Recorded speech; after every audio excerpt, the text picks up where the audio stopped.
morning, dear friends, guest speakers, and virtual delegates. As you all know, we are passing through a difficult period of corona pandemic where most of the conferences, meetings has been cancelled. With the great efforts of our dynamic organizing secretary, Dr. Professor Vitul Gupta, and kind gesture of Punjab Medical Council, we have been able to arrange this virtual conference of our Malwa branch of Epicon, that is Mapicon, with the support of Omnichorus, leaders in holding virtual web conferences. I'm going to talk today about the impact of COVID-19 pandemic on our healthcare workers under three headings. First is the introduction, second is the risk of infection, and third is the recommendations. This COVID-19 virus has been given to the world as a New Year gift by China, and this pandemic has stretched health care infrastructure of even the most developed countries and is expected to cause economic recession unparalleled in the recent history. On March 11, 2020, WHO announced that COVID-19 virus was officially a pandemic.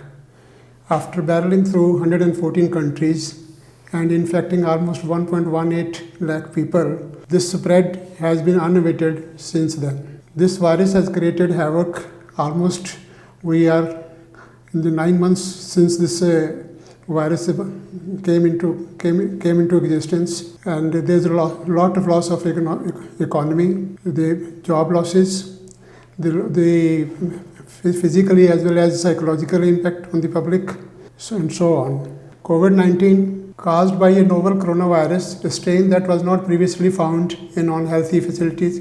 Humans, as we live in a global village, international travel is believed to have taken the infection around the globe to make it pandemic. The million-dollar question is that how long it's going to last and when it is going to go, and if it is there, you say, when we are going to get the peak. So again, friends, to be very frank, I don't know the answer, and most of the people don't know the answer. But definitely one thing is there, it is going to stay with us for a long time. So we have to take our own precautions to help the public as well as ourselves. COVID-19 pandemic is stretching the health system worldwide. The rapidly increasing demand on health facilities and healthcare workers threaten to leave some health system overstretched and unable to operate effectively. The best defense against any outbreak is always a strong health system.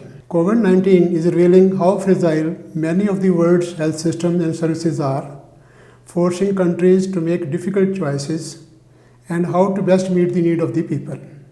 Friends, the COVID-19 pandemic has impacted healthcare workers physically as well as psychologically.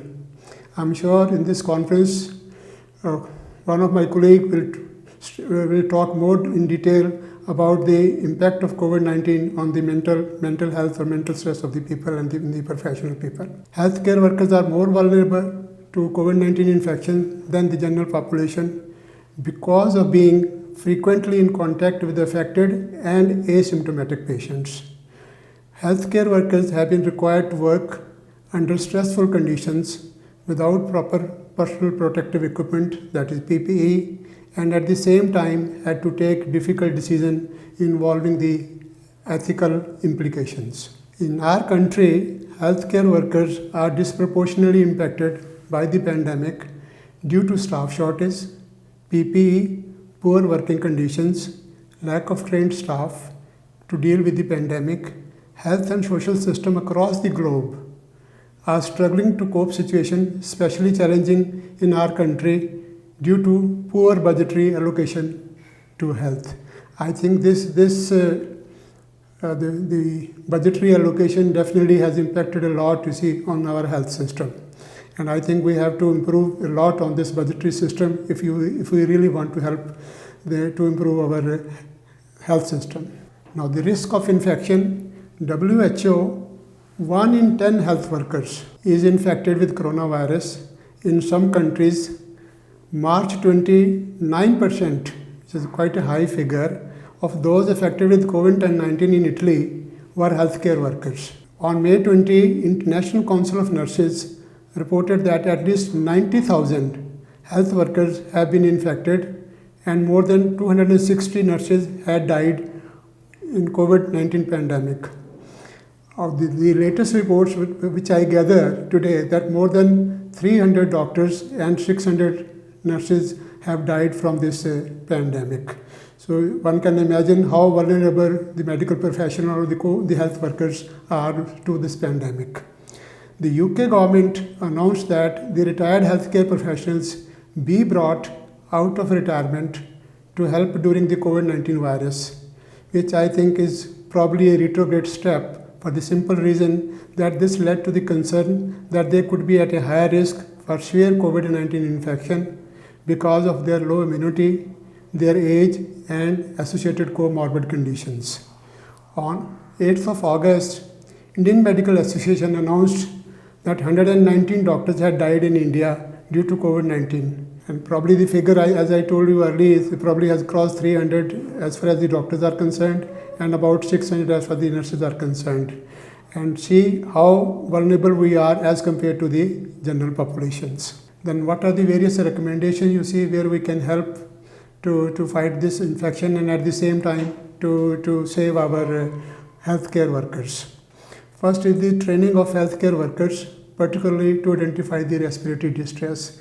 Here I would like to add, this is my personal feeling, that we have 3 government medical colleges, 5 private medical colleges in Punjab, that if we 4 or 5 doctors from each district level or from the primary health center level, they are sent rotation wise to these medical colleges to have training in the critical medicine in the form of how to intubate a patient, number 2, how to manage the oxygenation, and then how to operate the ventilators. Probably you see by this, this is my feeling that we will train much more people, to deal with the medical emergencies, particularly in this COVID pandemic. Number 2, providing increased access to personal protective equipment, good environment, working conditions in the hospital setup.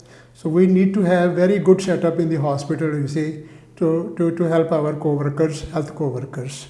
Center for Disease Control Prevention issued guidelines on preventing transmission and reducing job stress in response to COVID-19 for healthcare workers, so that everybody can see, what are the various guidelines that they have recommended to protect our healthcare workers.